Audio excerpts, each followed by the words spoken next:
The Capitals get a nice win over the weekend against the Blue Jackets. How did they get that done? I'll discuss next on this edition of Locked On Capitals. Your Locked On Capitals, your daily podcast on the Washington Capitals. Part of the Locked On Podcast Network. Your team every day.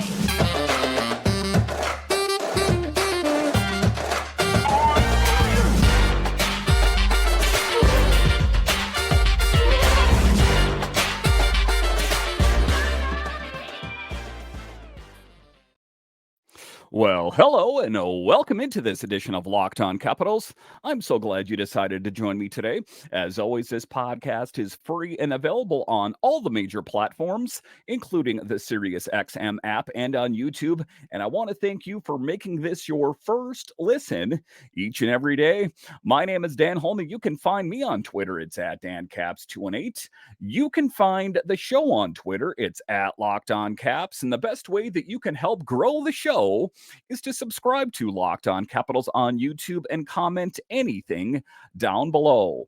I would love to talk Capitals hockey with you one-on-one, and we can do that on subtext. Just check the show description for more details. Today's episode is brought to you by Game Time. Download the Game Time app, create an account, and use code LOCKEDONNHL for $20 off your first purchase. So in today's episode of Locked On Capitals, we talk about the nice win for the Capitals over the weekend as they take down the Blue Jackets. I know that the Blue Jackets aren't playing that well this year, but it was a nice victory for the Capitals as it appeared things were firing on all cylinders. We'll talk about that in the show. A little bit later, we'll talk about the bad news in that Trevor van Riemsdyk left the game with an injury. How much time will he miss? We'll talk about that in the show. A little bit later, we will talk about Ovechkin's slow start. I've spoke about this already, but we're 10 games into the season, and he still is not getting the production that a lot of people thought he was going to get. But just to get it going here, we will talk about the Capitals as they take down the Blue Jackets, and ultimately, how did they get it done? Well, it was a team that was all pulling on the collective rope, as they say. The Caps over the Jackets 2-1.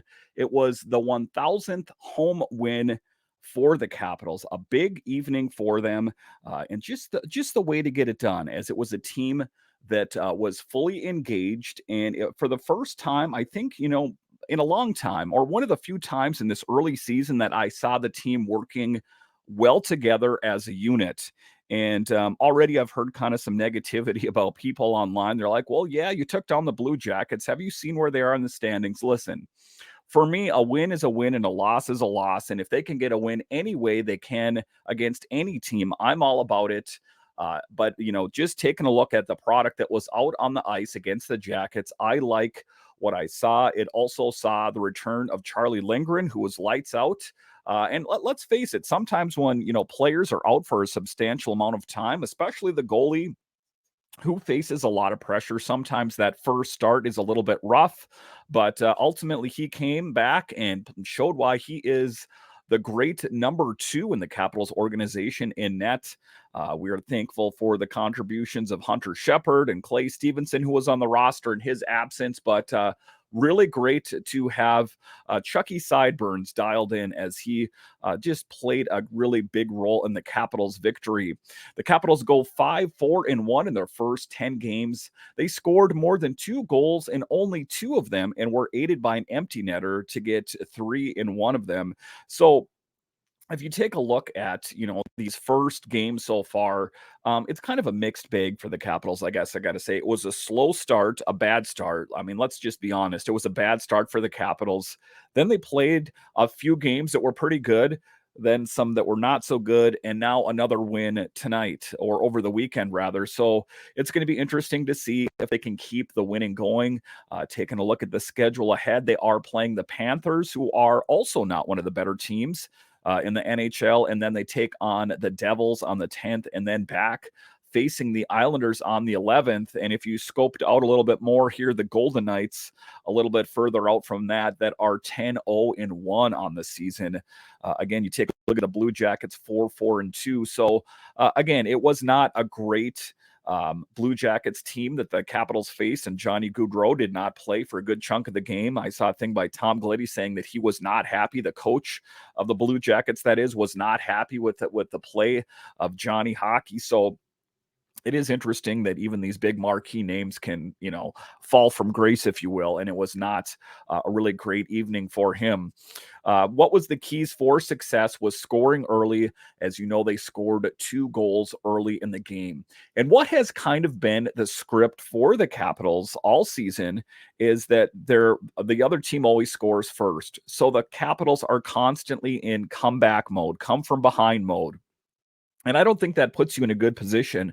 I think that if the Caps can get on the score sheet first, then they can kind of, concentrate on more scoring and, concentrate on the defense, the other team not scoring. And I guess let me clarify what I'm trying to say is that when the other team is scoring first, right away, you're like, well, I got to get back into this. You know what I mean? So you're never making a concerted effort to worry about defense. You're just worried about getting a goal so you can get back into the game.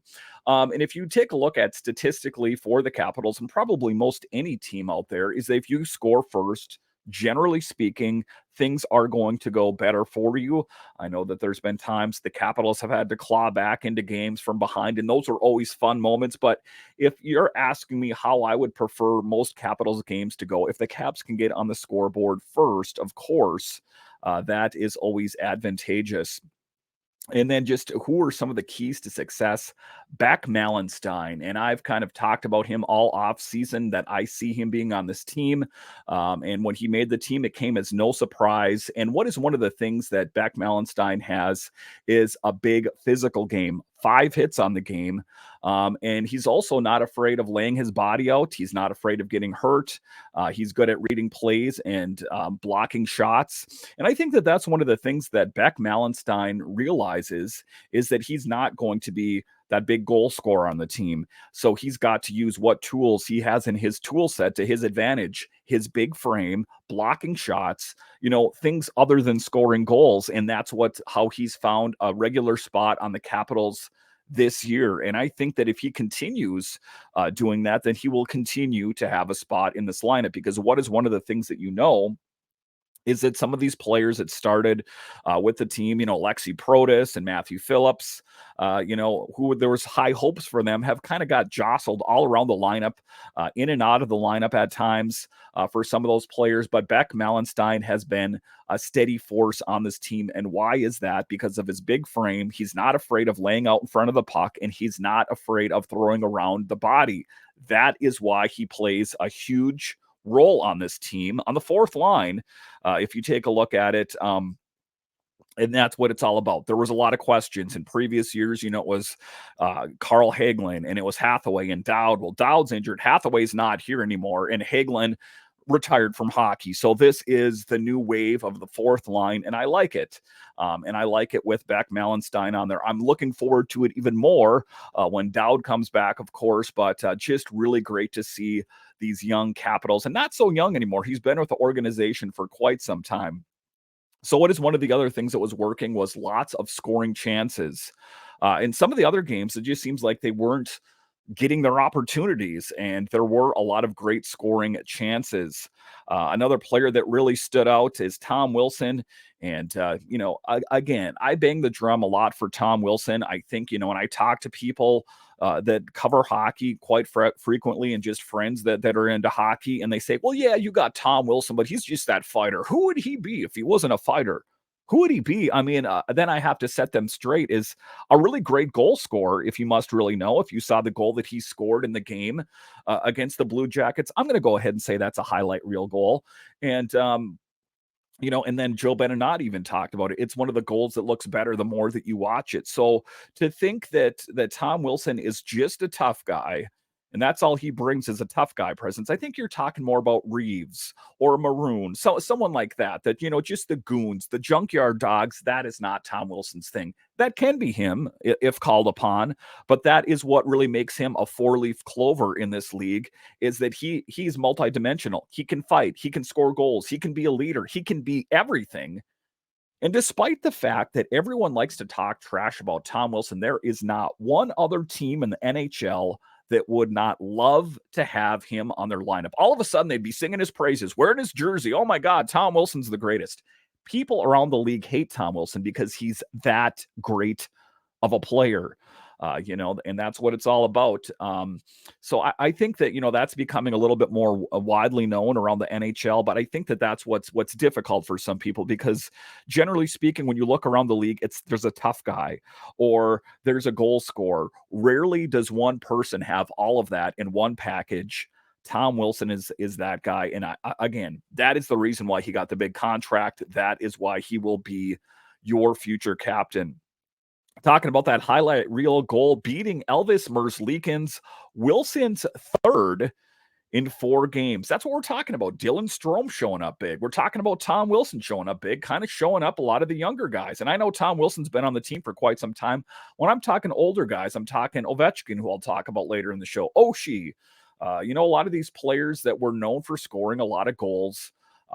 That's, they got to lead by example, and that's what Tom Wilson is doing. And then later, Sonny Milano on a backdoor goal. Sonny Milano is a guy that I love on this team. Of course, was picked up last season, kind of mid-season, and people had him designated for the AHL. And right away, when I saw him play his first game on the Capitals, I could see that he had a good nose for the puck, a good playmaker, a bit of hot and cold player. I know that he has seen some criticism here and there from former coaches, whether it's Laviolette or Spencer Carberry, but all things considered, I love Sonny Milano's brand of hockey, and that is ultimately why he is in the lineup. And what were some of the keys to success for the Capitals is the defense stood up and they did not hang Charlie Lindgren out to dry by blocking shots. And that's one of the things that Spencer Carberry said was the Achilles heel of the Capitals last season, was hanging the goalies out to dry. Listen, Kemper and Lindgren did a really good job last year,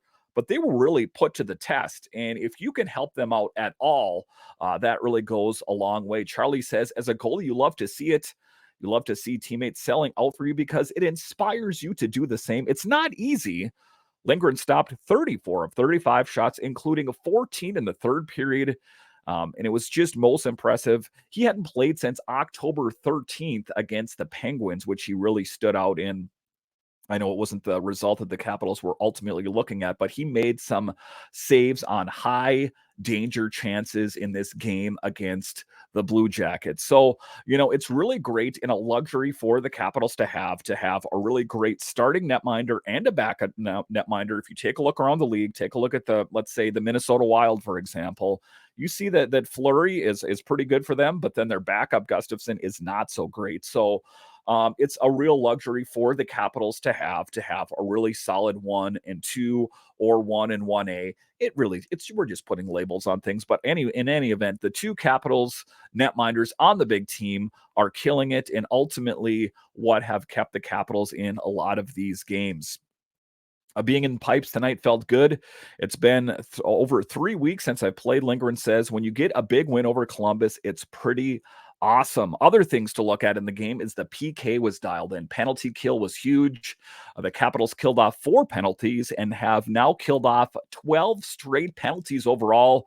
And it was a big thing. Turned to Beck Malenstein and Connor McMichael. These young guys that have stepped up and played a huge role on this team in place of Nick Dowd and Nicholas Backstrom. So, a changing of the guard. I know that we will see Nick Dowd back at some point. I honestly believe we will never see Nick Backstrom on this team again. You'll see him skate around in a little bit in practice. I would be most surprised if we ultimately see Backstrom ever in the game. But with that said, big credit goes out to Beck Malenstein and Connor McMichael. Yes, this is the new wave of the Capitals. And, it's one of the things that Capitals fans are going to have to face is this is what's coming. And I like it. I got to say, Beck Malenstein, Connor McMichael, 2 huge pieces. Another thing that's been kind of a common thread is the fourth line getting limited minutes. Hendrix Lapierre, 746. Phillips, 942. And look at it, just seems kind of to be par for the course for Spencer Carberry's brand of hockey, is that if you're playing on the fourth line, you are going to see very limited minutes. And I think he just ultimately goes with what works. Hendrix Lapierre, a young guy on the team, hasn't really popped off the page yet. Phillips, who everyone was super hyped about when the season started, that Phillips made the team, has been kind of meh, so far. And Anthony Mantha, if you take a look at him, He's kind of been up and down. He's shown flashes of greatness, but I think that ultimately his time is coming. And I think that if he just keeps working on the game, I think it will come for him at some point. I don't think he's ever going to lead the team in goals or anything like that. But all things considered, I think that he's at least shown some signs of improvement. And sometimes that is half the battle. All right, so coming up here after the break, we will talk about Alex Ovechkin's slow start. At what point should we start to be concerned? I'll talk about that coming up.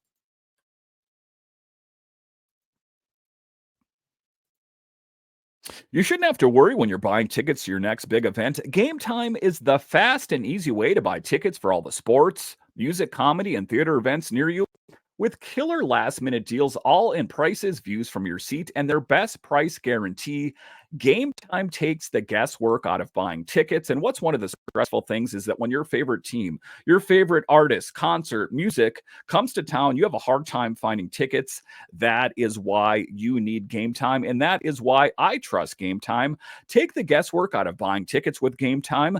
Download the Game Time app, create an account, and use code LOCKEDONNHL for $20 off your first purchase. Terms apply. Again, create an account and redeem code LOCKEDONNHL for $20 off. Download Game Time today. Last minute tickets, lowest prices guaranteed.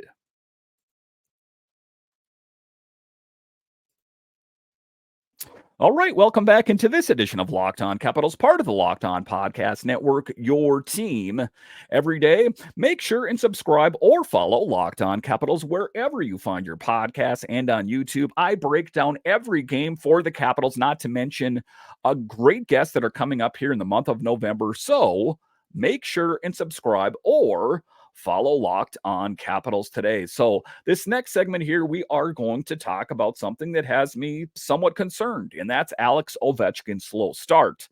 And some people say, well, what are you talking about? He gets a million shots on goal. And that's part of it. But there are certain things that are different this year than there's been in previous years. For the first time in his career, he was 2 games without 0 shots on goal. So not a positive trend for him. I'd like to hear, more positivity. He just is coming off his 13th 40-goal season. We know he's 71 goals away from breaking Gretzky's all-time NHL goal record. Only two goals on the season. 10 games in, Alex Ovechkin has only scored 2 goals. And I ask you, Caps Nation out there, hit me up on Twitter at DanCaps218, at Locked On Capitals, on YouTube, or most importantly on Subtext, where we can text back and forth about Capitals hockey anytime you want. Tell me, at what point are you, as a Capitals fan, going to be concerned about the lack of production from Alex Ovechkin? Everyone's like, well, he's got Gretzky on lock. I'm a bit concerned. And, I know that a lot of this has to do with the implementation of new systems by Spencer Carberry. I know it's talking about a pretty dismal forecheck at points for the season. And I want to believe that he's going to find his way. Once the switch gets turned on, it's just going to be, 2 goals a game, hat trick, goal.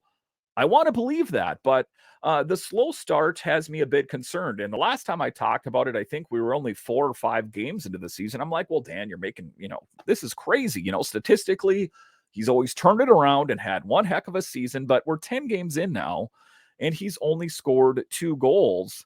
And they weren't, classic Alex Ovechkin goals. So I guess it does, put set a red flag off in my mind a little bit, is like, should we be concerned about how he's doing it? Only 2, like I said, 2 goals on the season. None of them were even strength goals. Also had back-to-back games, like I said, with no shots on goal for the first time in his career. So let's take a look, like I talked about there briefly off the top of this segment, what's behind it. Not a lot of tape-to-tape passes. What is one of the things that we know about Nick Baxter more than anything else is he assisted on more Alex Ovechkin goals than anyone else. And, I know that oftentimes in recent years, it hasn't been Alex and Nick playing on the same line, but you got to think, and I think to truly appreciate how great Nick Backstrom is how, crucial he was and is, I guess, in Alex Ovechkin's pursuit of catching Gretzky and just scoring all those goals. Originally, he wasn't catching Gretzky, he was just scoring goals. But the way that Nick Backstrom serves up those sweet saucer passes, he was perfect at it. And I think that, there was a natural chemistry between Alex and Nick that's missing there. And I think that, when he's playing with Strome and when he's playing with Wilson, it's good. But Strome's scoring the goals. Wilson's scoring the goals. You know who isn't scoring the goals is Alex Ovechkin. So someone needs to be the guy that is passing Alex Ovechkin the puck, and he needs to find the back of the net. And I spoke about this in the last time I talked about concern, is it just seems like when he gets the puck, he's overthinking it. It's delayed where it used to be like that one timer. Or the wrister shot that he has there as well. It just seems like he's a little bit more snake bitten. Like, I don't know if he's gripping the stick a little bit different or what the case is. For me, I guess I am a little bit concerned. And I think I will be concerned until I have reason that I should think that I shouldn't be concerned. But it is a slow start to his season. And of course, we hope that he can turn it around. Forecheck has been rough. And then 24 of his shots have been blocked. And that's the big problem there. And like I talked about, I know that the Capitals are still working on Carberry systems, but at 10 games in, he should be where he needs to be. He needs to average at least 24 over the next 3 years, and we're 10 games in.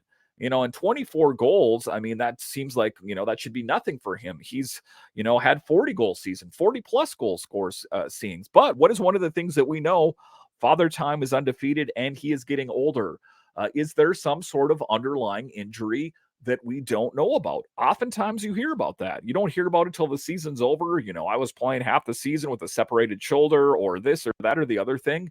That's what I'm starting to kind of wonder. Is there an injury that we don't know about? Because, just breaking down his shot in particular, it doesn't look right to me.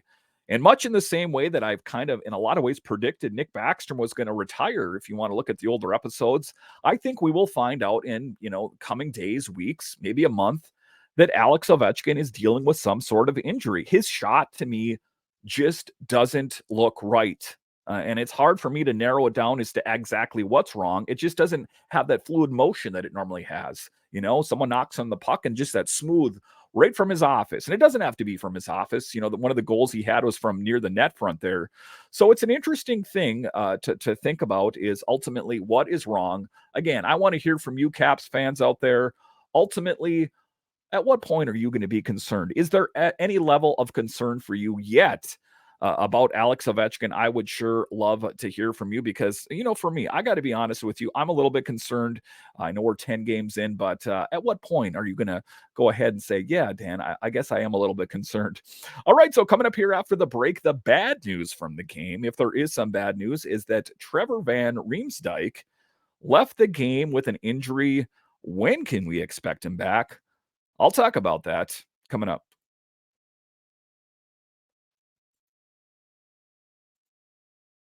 Score early this NFL season with FanDuel, America's #1 sportsbook. Right now, new customers can get $150 in bonus bets with any winning $5 money line bet. That's $150 if your team wins.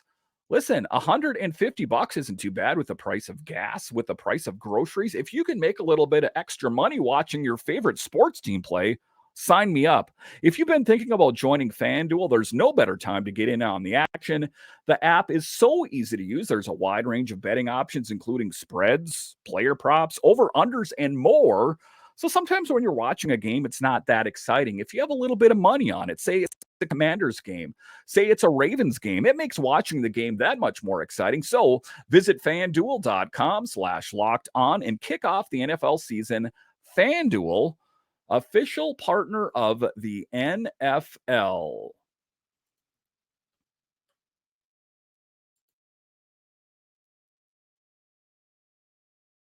All right, welcome back into this edition of Locked On Capitals, part of the Locked On Podcast Network, your team every day. And everydayers, I want to thank you for listening and watching to this podcast each and every day. You are what makes it successful. So thank you so much. So in this next segment here, we are going to talk about the bad news from the game. And that is that Trevor van Riemsdyk left the game early with an injury, kind of an awkward thing where he hit the board there and left the game and did not return. And it's a tough thing because we know, and I'm automatically kind of PTSD'd about it, that all the myriad of injuries that this Capitals team faced last season. And I know that this is just one player, and Max Pacioretty, who was actually skating after the team practice a couple days ago there, that's positive. Is that I'm kind of worried about players, being absent from the team because of injury, because we saw the outcome of what happened last year. But the one good thing for the Capitals, if there's going to be one position to face injuries, is there is an abundance of talent on the blue line. And I know that some are better than others, of course. And I'm going to go ahead and say TVR is better than some of the other guys out there. But we know that we have Hardy Hamanaktel, we have Alexiev, and we have Lucas Johansson. Not to mention Vincent Iorio down in the AHL Hershey Bears, not to mention a lot of other players down in Hershey as well. So, it's not an optimal situation as he plays a big role on the blue line for the Capitals. But what do we know for sure right now? The Capitals lost TVR to a lower body injury after his skate awkwardly hit the boards in the first period. Suffered the injury early in the first period of the game when his right skate hit the kick plate on the boards awkwardly after Justin Danforth pressured him along the boards during a dump in play. And it was kind of one of those things that when you were watching it in real time, I missed it. And I didn't really catch it until he was skating down the tunnel and Joby and Locker were talking about it. And then they played it back and you kind of saw that, he kind of winced. It was kind of just an awkward thing there. It looks like something with his ankle, lower leg area anyway, is what I'm going to say there in my dumb doctor opinion. I say dumb doctor. I have no PhD, but sometimes I like to play a doctor on television. Is that it looked like it was a knee, lower leg, ankle, that kind of thing. So I guess we'll find out, but we don't know for sure. There's no update from Carbs, who said TVR will be reevaluated. Team is off today. Next practice is Monday morning. So that's one of the reasons to subscribe or follow Locked On Capitals, as I, have little video clips or sometimes audio clips throughout the day, updating you all about the condition of the players, especially a big piece like TVR.